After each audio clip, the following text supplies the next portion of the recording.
Bonsoir, c'est Fabienne pour Lyon Clubbing. Ce soir, nous sommes à Rue-le-Bec pour le Energy Extravagance avec Bob Sinclair qui est pour nous Rue-le-Bec à Lyon en exclusivité.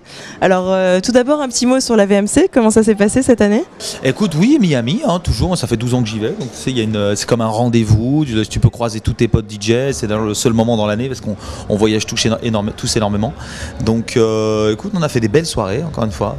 C'était très sympa. Quel est l'artiste qui a un petit peu sorti du lot cette année ? Écoute, moi je sors pas beaucoup en fait, je fais quelques pool parties, quelque chose comme ça. T'as toujours la Swedish House Mafia qui marche très très fort aux États-Unis. Moi j'aime bien Axwell, donc je vais voir Axwell. Il y avait Luciano aussi qui avait sa pool party. Luciano, il y a une très très bonne énergie sur lui.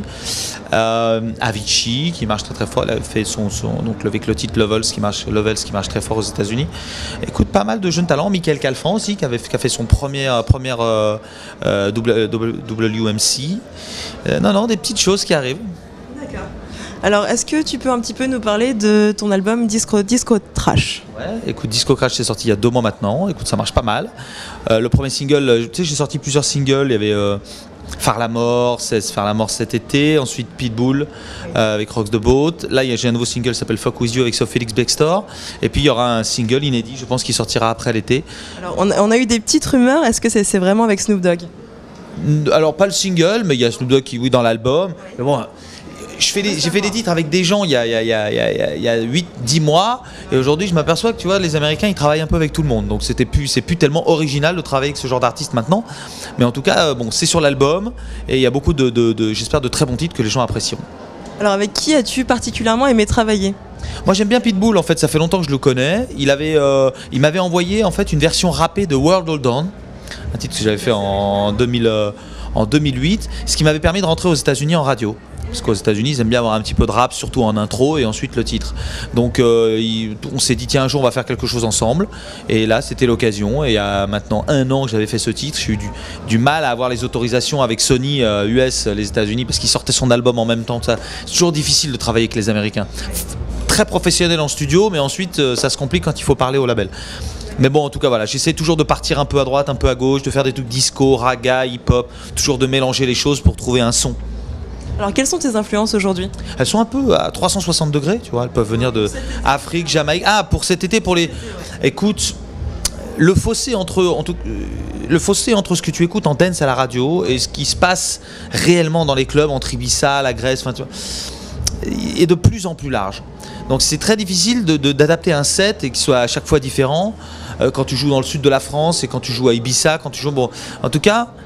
Les gens veulent quand même toujours quelques petits repères sur ce qu'ils connaissent et ce qu'ils entendent, ce qu'ils aiment bien, mais découvrir de nouvelles choses. Moi, je fais toujours mes classiques, donc j'essaie de les remettre au goût du jour et d'avoir, moi, quand je fais de la musique tous les jours, d'avoir de nouveaux titres et de pouvoir tester de nouvelles choses pour la rentrée. Alors, selon toi, quel est le titre de l'été ? Tu vois, tu me poses une colle, parce que j'en parlais avec pas mal de potes là. Il y a toujours un titre qui se dessine. Alors j'ai l'impression qu'il n'est pas encore sorti. Peut-être que tu vas me le dire, mais pas du tout, parce qu'on s'est posé la même question, mais le 1er juin demain.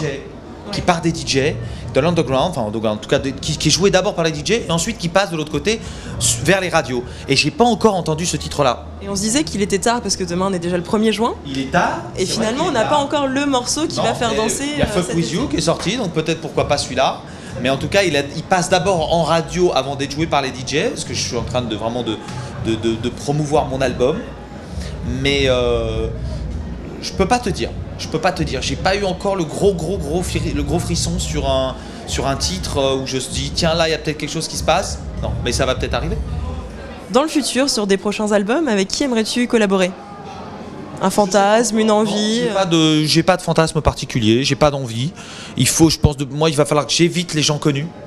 Tu vois, parce que je sens que pas mal de gens essayent de le faire aussi. Ça marche pas ? Non, c'est pas ça, ça marche, mais si tu veux, ça fonctionne. Mais les Américains, ils répondent un peu au tout venant, tu vois. Et tu leur ajoutes un billet, tu vois, ce qu'on voit en ce moment, c'est un peu pathétique, tu vois, sur certaines associations.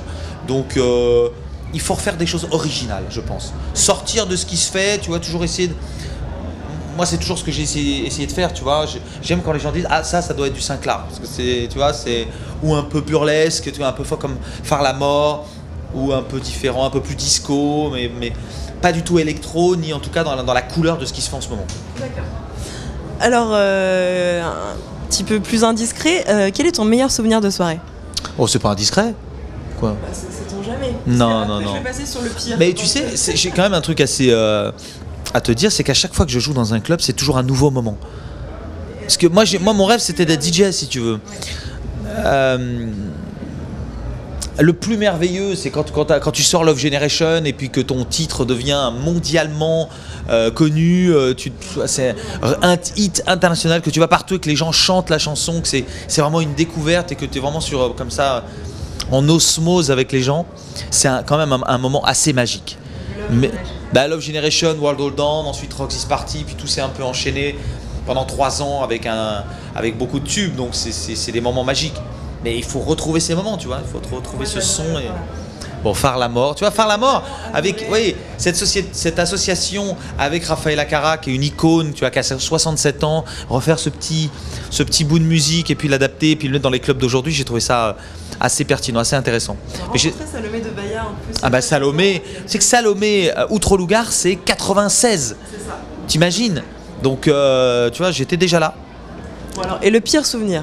Qui là est un peu plus indien. Il n'y a pas de pire souvenir. Sincèrement, il n'y en a pas. Il y a des... Se coupe, je sais pas. Non. Ah oui, il y a un moment, je me souvenais, je faisais une soirée. Je faisais une soirée avec David Guetta. Je jouais pour Fuck Me I'm Famous à Ibiza pour une WMC il y a 4-5 ans. Et les platines étaient assez accessibles au public. Ouais. Et puis, dans la montée de World Hold On, juste à la sortie du break, il y a un mec qui saute sur les platines et qui arrête le disque. Au moment au moment de l'explosion et tous les gens vont partir en transe. Oh là là, je suis parti dans une noirceur et ça m'a mis un coup de stress. Et le mec, bon, il a pas fait exprès, il a dans un coup d'euphorie. Bon, c'est pas un mauvais souvenir, mais ça fait partie des trucs où tu dis merde, j'ai raté mon entrée. Non. Alors, quand tu ne travailles pas, qu'est-ce que tu écoutes comme musique? Qu'est-ce qu'on peut trouver dans ton MP3, ton iPod?